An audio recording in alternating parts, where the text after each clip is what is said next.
alive, then the heart can see and the heart can hear and the heart can understand what rationality can never penetrate. Allah subhanahu wa ta'ala sent down Suratul Kahfi in the Quran, surah number 18, the cave.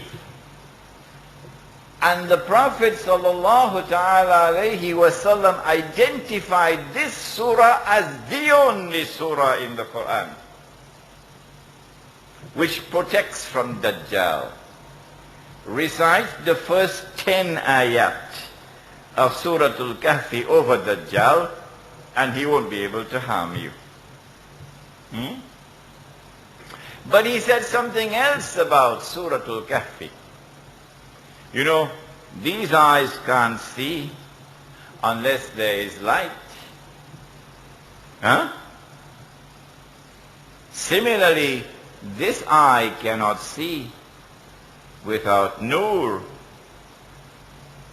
Can't buy that nur in the stock market. No. Where does the nur come from? Allahu nurus samawati wal ard. Allah encompasses the totality of the nur in the heavens and the earth. You cannot get nur other than from Allah. Not even from the Security Council of the UN. You can't get nur. Only from Allah. So if we are to be protected from Dajjal, and therefore to be able to see with the internal eye, because he does not see with the internal eye, we need nur. He said, sallallahu ta'ala alayhi wa sallam, recite Suratul Kahfi on a Friday. And it will deliver to you nur from the heavens to the earth. And that nur will stay with you until the next Friday. So now I'm going to ask you to raise your hands. Let me see how many people have recited Suratul Kahfi last Friday. What happened to your hands? Something wrong? Shall I come back to lecture in this masjid? This is the dearest masjid in Singapore for me. 14 years ago when I came to Singapore for the first time, I came as a guest of this masjid. I lectured here in this masjid for the first time. I slept in a room at the back there. Most of those who were with me at that time have all passed away, but Haji Abdul Majid is still here, alhamdulillah. So this masjid is the dearest of all. It is named after Maulana Abdul Alim Siddiqui. Do you know who he was? My teacher, my Sheikh, my Murshid, was Maulana Dr. Muhammad Fadlur Rahman Ansari, rahimahullah, whose masterpiece, the 2 volumes, The Quranic Foundations and Structure of Muslim Society, is now available. I don't know if there are any copies still left outside. His teacher, his Sheikh, his Murshid, was Maulana Abdul Alim Siddiqui, rahimahullah. So I'm the second generation from him. The link between me and him. So next time I come, I want to see your hands raised. That you are now reciting Suratul Kahfi every Friday without fail. Inshallah.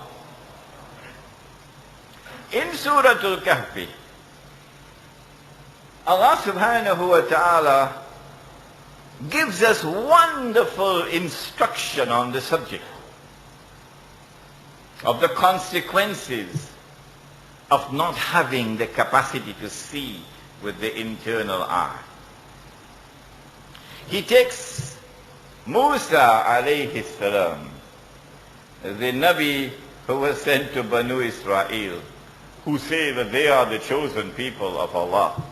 All the rest of mankind are just Gentile. We are the chosen of Allah.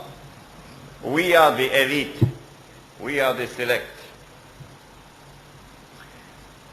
Musa alayhi salam has delivered a khutbah. And this story is in Sahih Bukhari. They are in Sinai and he delivers a khutbah. And it's a wonderful khutbah. So someone came to him and asked him, "Oh Musa, alayhi salam, what a wonderful khutbah. You must be the most learned man in the world. What he should have said was, praise is due to Allah. What he should have said was, all knowledge comes from Allah. What he should have said was, فَوْقَ كُلِّ ذِي عِلْمٍ عَلِيمٍ. Beyond any learned man is he who is all learned. That is what he should have said. But he didn't say that. He said what the PhD from the University of Singapore says. He says, yes, I am the most learned man in the world.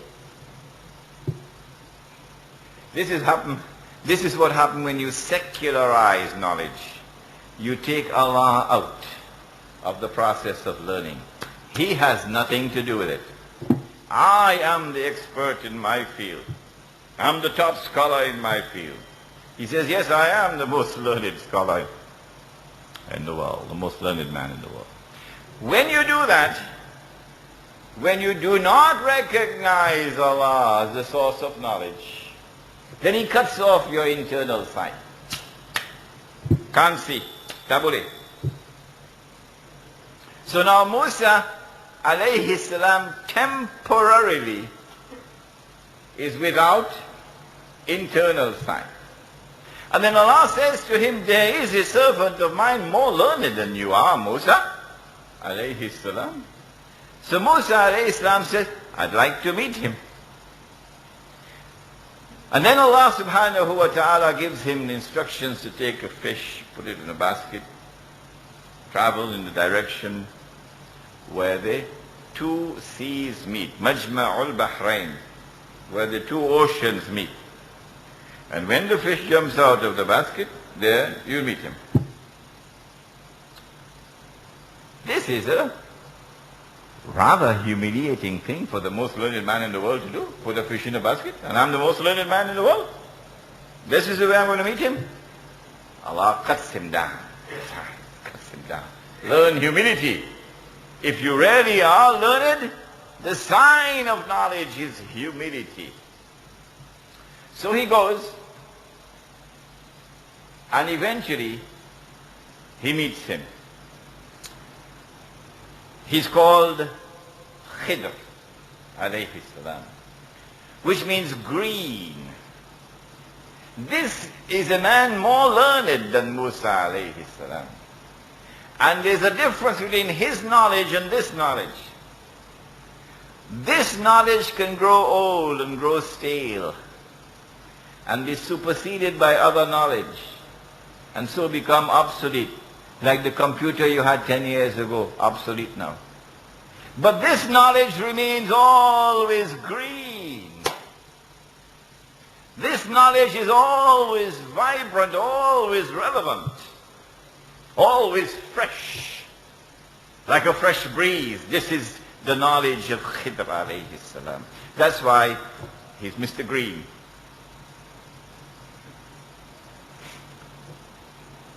Musa alayhi salam asks, can I accompany you so I can learn from you? But it's difficult. Really difficult for a one-eyed man to learn from a two-eyed man. Really difficult. Because he has his PhD, you see, from MIT. So he believes he knows all. Khidr alayhi salam says, you ain't going to be able to show patience with me. How correct was that answer up to this day? But he keeps on insisting, I want to go with you. Okay, you can come along. But on the condition, don't ask any questions unless I explain to you. Shut your mouth.